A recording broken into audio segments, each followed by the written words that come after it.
प्यारे बच्चों, आज हम अभाज्य गुणनखंड विधि द्वारा किसी संख्या का घनमूल निकालना सीखेंगे। देखो बच्चों, घनमूल का चिन्ह किस प्रकार होता है। यदि कोई संख्या x है तो इस पर इस तरीके का निशान लगा दें तो हमें पता चल जाता है कि x का घनमूल हमें निकालना है। या इस तरीके से लिखा होगा x का घनमूल निकालिए। ये दोनों चीजें जैसे लिखी होंगी तो हमें क्या निकालना है, दोनों स्थितियों में हमें घनमूल ही निकालना। अब देखो बच्चों, हम किसी संख्या का घन निकालते हैं। जो कैसे निकालते हैं, x का घन पढ़ा के आ रहे हैं हम घनमूल, लेकिन हम बता रहे हैं x का घन निकालना है तो हम कैसे निकालते थे, किसी संख्या को हम 3 बार ऐसे गुणा कर दें तो इसका गुणनफल जो हमें प्राप्त होगा वो इस संख्या का घन कहलाएगा। अब देखो, जब हमने किसी संख्या का घन किया तो ये गुणनफल में हमें जो प्राप्त होगा वो प्राप्त होगा, जो संख्या प्राप्त होगी वो x का घन कहलाएगी। ऐसे ही अगर यहाँ गुणनफल जो है, गुणनफल से हमें वही संख्या प्राप्त करनी है तो ये घनमूल कहलाएगा। क्या कहलाएगा, घनमूल, और ये घन कहलाएगा। अब देखो, जैसे 2 का घन निकालना है हमें, 2 का घन, तो ये कितना हो जाएगा, 2 गुणे 2 गुणे 2 कितना हो जाएगा, 8। अब देखो 2 का घन तो 8 है, लेकिन 8 से हम जब 2 प्राप्त करेंगे तो ये क्या कहलाएगा, 8 का घनमूल कहलाएगा। अब घनमूल में क्या होता है, देखो ये 2 हमें कैसे प्राप्त हुआ, जब हमने एक समूह में ऐसी संख्या को हमने एक बार रखा। 2-3 बार लिखा होगा तो हम उसको कितना काउंट करेंगे, एक बार काउंट करेंगे तो वो उस संख्या का घनमूल कहलाएगा। यदि उस संख्या को हम 3 बार गुणा कर देंगे तो वो उस संख्या का घन कहलाएगा। तो आगे देखते हैं। देखो बच्चों, पहला प्रश्न देखते हैं कि देखो √64 यहाँ 3 लिखा हुआ है, इसका मतलब 64 का हमें घन निकालना है। अब देखो हमें किस विधि से निकालना है, हमें गुणनखंड विधि से निकालना है। अब देखो ये संख्या किससे कटेगी, देखो अभाज्य गुणनखंड विधि हम से निकालना है तो 2 से पहले हम काट लें तो कितनी, 32 हो गया, फिर 2 से काट लें 16 हो गया, फिर 2 से काट लें 8 हो गया, फिर 2 से काटा 4 हो गया, फिर 2 से काटेंगे 2 हो जाएगा, फिर 2 से काटेंगे 1 हो जाएगा। अब देखो बच्चों, ये 64 है, 64 के कितने हैं गुणनखंड, 1 1 2 3 4 5 6 आ गया।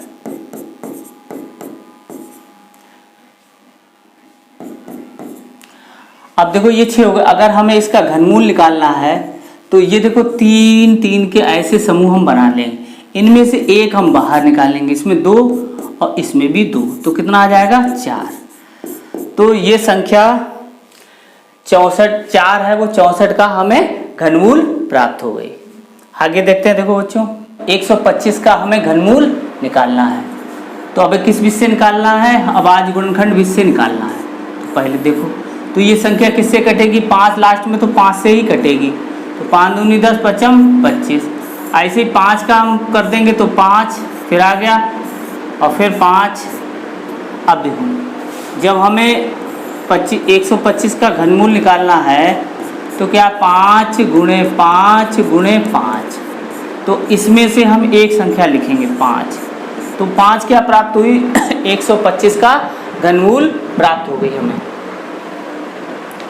अब देखो 216 का घनमूल निकालिए, तो ये है, तो हमें 216 का घनमूल कैसे निकालना है, देखो बच्चों ऐसे ही इसमें 2 से काटेंगे, 2 एकम 2, 2 अट्ठे 16, फिर 2 से काटेंगे, 2 पंचे 10, 2 चौकू 8, फिर 2 से काटेंगे 27 दूनी 14, फिर 3 से काटेंगे 9, फिर 3 से काटेंगे, फिर 3 से। अब देखो 216 का हमें घनमूल निकालना है तो 2 गुणे 2 गुणे 2 गुणे 3 गुणे 3 गुणे 3। अब ऐसे समूह ऐसे बना लेंगे, इसमें से 2 निकालेंगे और इसमें से 3 निकालेंगे तो कितना आ जाएगा, 3 दूनी 6। तो अब देखो, तो 216 का घनमूल कितना प्राप्त हुआ, हमें 6 प्राप्त हुआ बच्चों। अब देखो 343 का घनमूल निकालना है तो 343 किस संख्या से ये कटेगा, देखो 2 से नहीं कटेगा, 3 से नहीं कटेगा, 5 से नहीं कट रहा। अब देखो 7 से काटेंगे, 7 चौक 28, कितना यहाँ बचा 6, 7 नेम 63, फिर 7 से डिवाइड कर देंगे, 7 सत्ते 49, तो 7 एकम 7। तो अब देखो 343 7 गुणे 7 गुणे 7, तो कितना आ जाएगा 7। अब देखो अगला देखते हैं। देखो अब हमें इस संख्या का घनमूल या 1331 का घनमूल हमें निकालना है। अब किससे निकालेंगे? अभाज्य गुणनखंड विधि से निकालेंगे।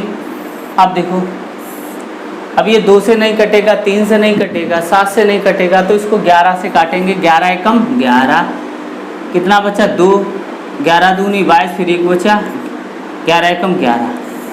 अब देखो अब 11 से 11 से काट लेंगे तो 11 बार जाएगा।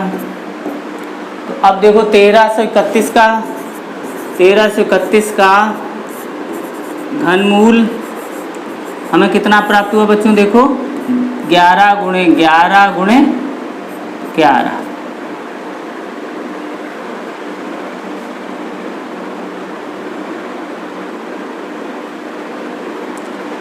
तो ये कितना हो गया? देखो 11। आगे देखते हैं। देखो बच्चों 1728 का घनमूल निकालना है, ऐसे ही हमें तो निकालेंगे 1728, और ये किससे कटेगा? 8 लास्ट में, तो 2 से कट जाएगा। 2 अट्ठे 16, 2 छंग 12, 2 चौकू 8, फिर 2 से काट देंगे, 2 चौकू 8, 2 तियां 6, 2, फिर 2 से काट देंगे, 2 दूनी 4, ये फिर 2 से काट देंगे, 2 एकम 2, फिर 2 से काट देंगे। देखो तो 2 पंछे 10 और 2 चौकू 8, फिर 2 से काट देंगे 27, फिर 3 से काट देंगे 9, फिर 3 से काट देंगे, फिर 3 आया, फिर 3 से काट देंगे 1 आया। अब देखो बच्चों यहाँ ये 3 मिले, ये 3 मिले और ये 3 मिले, तो अब देखो इसका घनमूल कितना हो जाएगा? 1728 का 2 गुणे 2 गुणे 3, तो कितना हो गया? 3 दूनी 6, 6 दूनी 12, तो ये 12 हमें इसका घनमूल प्राप्त होगा। अब देखो 2197 का हमें क्या निकालना है? घनमूल निकालना है। अब देखो ये किससे कटेगा? ये 2197 13 का घन होता है, तो ये 13 से ही कटेगा। 13, तो 13 एकम 13, कितना बचा यहाँ पर? 21 में से 7 8 बच गया, 89 हो गया।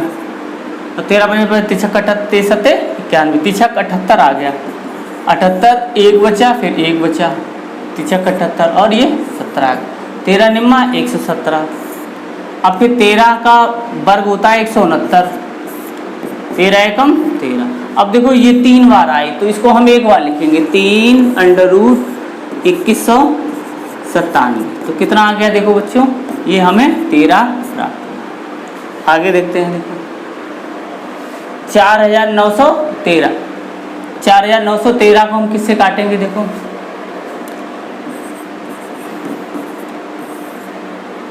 ये जो कटेगा वो 17 से कटेगा। देखो बच्चों 17 का ये घन रखा हुआ है 17, तो 17 का हम 17 से भाग करें, 17 में 17 17 34, 17 दूनी 34, 49 में से 34 घटा दो तो 5 1, फिर ये 1 उतार लिया, 17 पना पर 17 छक्का 17 7 119, 17 अट्ठे 136, 17 निम्मा 153, 17 अट्ठे 136। तो यहाँ पर हमने घटा लिया, 11 में से 6 गया 5, 4 में से 1 बंद। अब देखो यहाँ 3 उतार लिया, 17 निम्मा 153। अब देखो ये 17 का वर्ग रखा है तो ये 17 हो गया। तो अब देखो 49 13 बराबर 17। अब देखो अगला 19,683 है, 19,683 का हमें आवाज गुणनखंड निकालने हैं। अब देखो ये किससे कटेगी? 2 से तो कटेगी नहीं, 3 से। देखो 10 और 6 16 1927, अंकों का योगफल 3 से विभाजित हो रहा है, इसलिए 3 से विभाजित हो जाएगी। तो 3 तिछक 18, तिपछे 15, तिछक 18, 3 एकम। अब देखो ये किससे कटी? 6 दूनी 12, 13 5 18, ये फिर 3 से कट जाएगी, 3 दूनी 6, 3 एकम 3, 2 बचा, 3 8 24, 3 7 21। अब देखो, अब 3 से फिर काट लें, 3 सत्ते 21, 3 एकम 3 दूनी 6, 3 नेम 27। फिर देखो ये 3 से कट जाएगा, 3 दूनी 6, 3 चौक 12। फिर अब ये किससे कटेगा, देखो 6 3 9, 3 से फिर कट जाएगा, 3 3 8 24, 3 एकम 3। फिर ये 3 से काट दें तो 27 आ जाएगा। फिर ये 3 से काट दें तो 9 आ जाएगा। फिर ये 3 से काट दें तो 3 आ जाएगा। तो 3 देखो, तो देखो 1 2 3, 1 2 3 और 1 2 3, तो ये 3 आ गए। तो इसका वर्गमूल कितना प्राप्त हो गया बच्चों, 19,683। 1 2 और 3, तो 3 त्रिका 9 9 27। तो इसका घनमूल जो हमें कितना प्राप्त हुआ, 27 हमें प्राप्त होगा। अगला क्वेश्चन देखते हैं, 15,625 का हमें निकालना है घनमूल। 15,625, 5 से काट दो, 5 3 15, 5 एकम 5 दूनी 5 25। फिर 5 से काट दो, 5 छक्का 30, 5 दूनी 10, 5 25। फिर 5 से कर दो तो 125। फिर 5 से विभाजित कर दो तो कितना आ जाएगा, 25। और फिर 5 से डिवाइड कर दो, 5 आ जाएगा। फिर 5 से कर दो तो 1 आ जाएगा। अब देखो बच्चों, ये 3 बन गए, ये 3 बन गए। तो अब इसका घनमूल कितना प्राप्त होगा, 5 गुणे 5 कितना हो गया, 25। तो इस तरीके से बच्चों हम किसी संख्या का घनमूल अभाज्य वर्गखंड विधि से निकाल सकते हैं। तो आज जिन्होंने हमारे चैनल को सब्सक्राइब नहीं किया, सब्सक्राइब कर लें और लाइक करें, शेयर करें, जिससे कि आने वाली वीडियो का नोटिफिकेशन आप लोगों को